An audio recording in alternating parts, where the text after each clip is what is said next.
The Danish ferry company DFDS thought they would avoid controversy by being fully transparent and sending the Tor Anglia to China for recycling.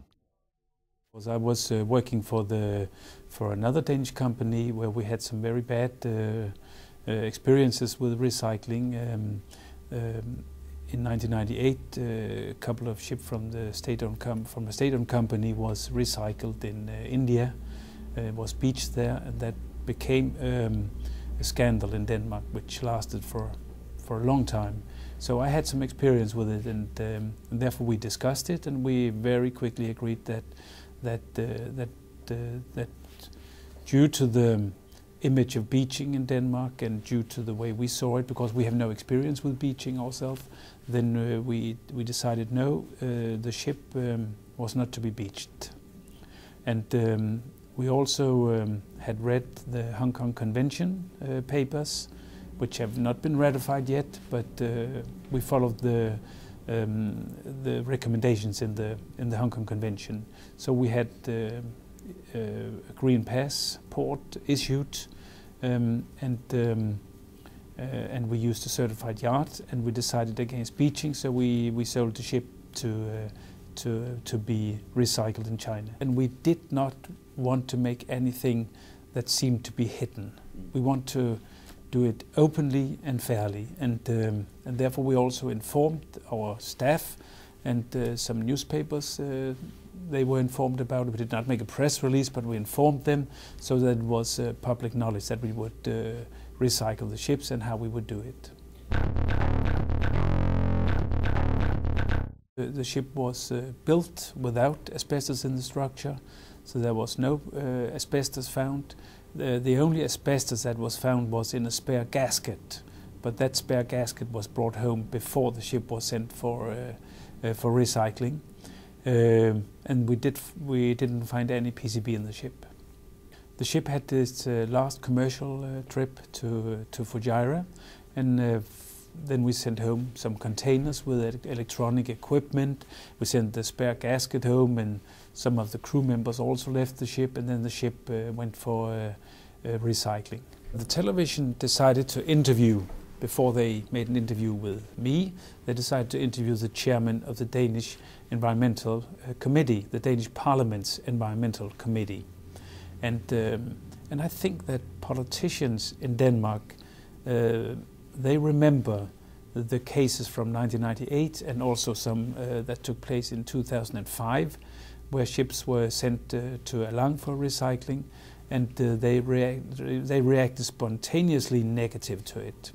So the chairman of the environmental committee decided that this was illegal.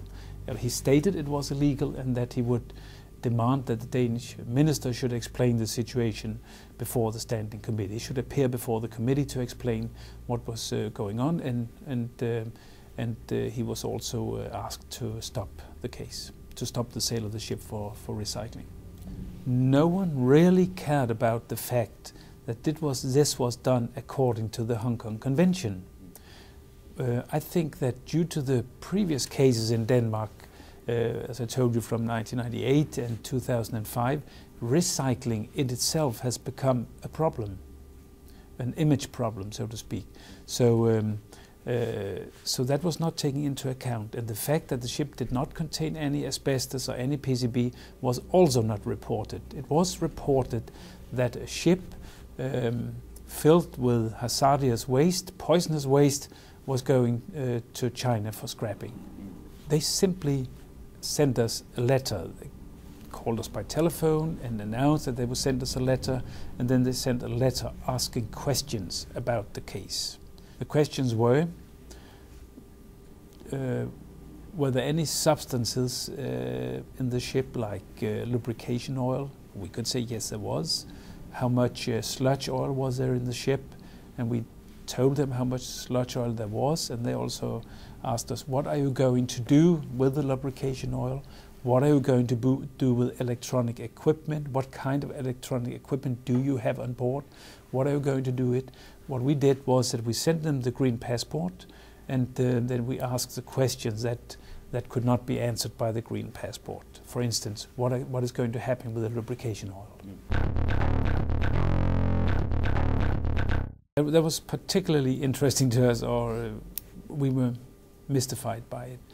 But it seems that according to the OECD regulation, which is the only part which the environmental agency can base their evaluation on, because that's the only valid regulation. The Hong Kong Convention is not a valid regulation. And I have to say that already here, I want to say that we had no problems in our communication with the Danish Environmental Protection Agency.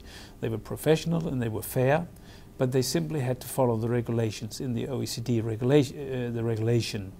And according to that, sludge oil, for instance, is hazardous waste, which cannot be exported. You can, and it's a strange situation, because any ship in the world can deliver or pump sludge oil ashore at receiving stations in most of the world's ports, in China, in India, in Denmark, to be treated basically in the same way by basically the same equipment. But because the ship was not a ship in operation, it was considered to be waste and not part of an operation. And so we had to return sludge oil to Denmark. To export it from China back? To export it from China back to Denmark or to another OECD country, which proved to be a fairly problematic thing to do. The problem was that the ship was regarded as waste from the moment it left Fujairah. So it was not sludge that was produced as part of an operating business. Had it been that, then we could have delivered the sludge oil in China. But it was waste already before it arrived in China. So therefore we could not have it treated in China, though it is exactly the same sludge as all ships pump ashore. It has been a very, very long procedure, because you had to export sludge oil out of China suddenly. And that's not so easy, because they also have environmental regulations in China. So you cannot just export sludge oil from China to another country, and you cannot just put sludge oil on a ship. It's a giant problem to do that. So we have been fighting hard with that problem for many months. In my view, it shows that we do need a Hong Kong Convention. We do need a convention.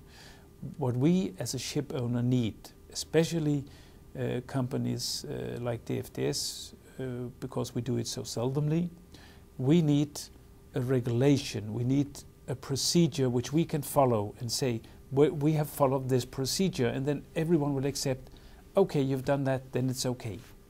Then you have done what you should. But we did try, we did follow it, and nevertheless we had all these problems with the recycling.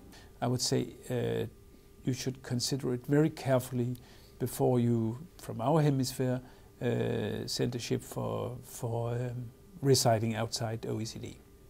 Because there are so many problems involved with this, at least if you do it from Denmark. And our ship was, by the way, not a Danish ship, it was a Swedish ship, but it sailed under Danish flag for the time being. So, and of course, the last commercial journey was from Denmark. So that was the case. It was not quite clear whether it was a Danish case, but we had to apply to Danish regulation just to be safe. We did not have any pressures from NGOs.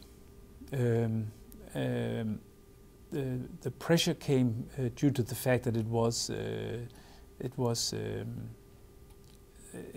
a news story in the Danish national television, Danmarks Radio, which is the big national television which everyone sees.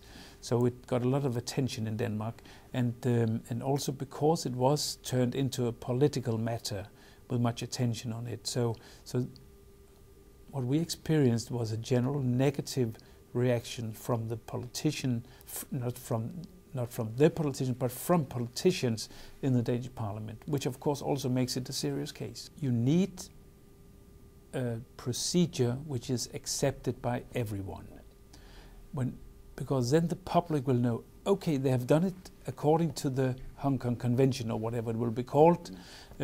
So they have done it right. But that did not help us. No. You need to have a generally accepted convention in my eyes. So there's some image problems which the business has to work with.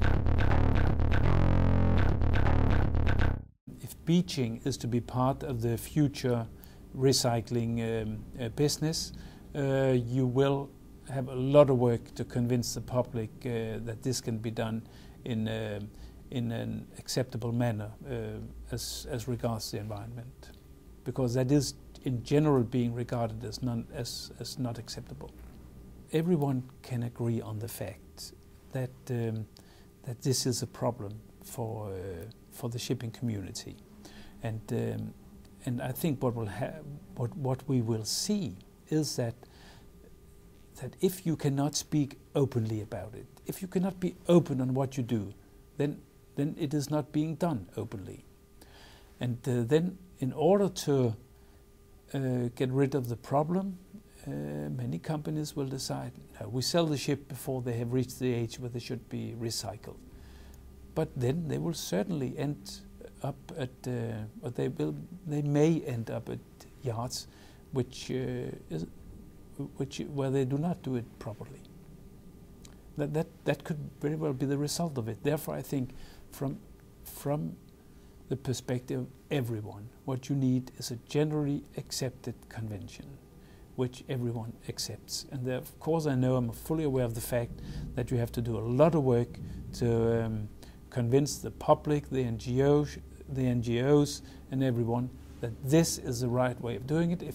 If ship owners do it this way, we have all accepted that is the right way of doing it. Then it gives it makes it more secure for the ship owners to make such a decision and take on the responsibility himself.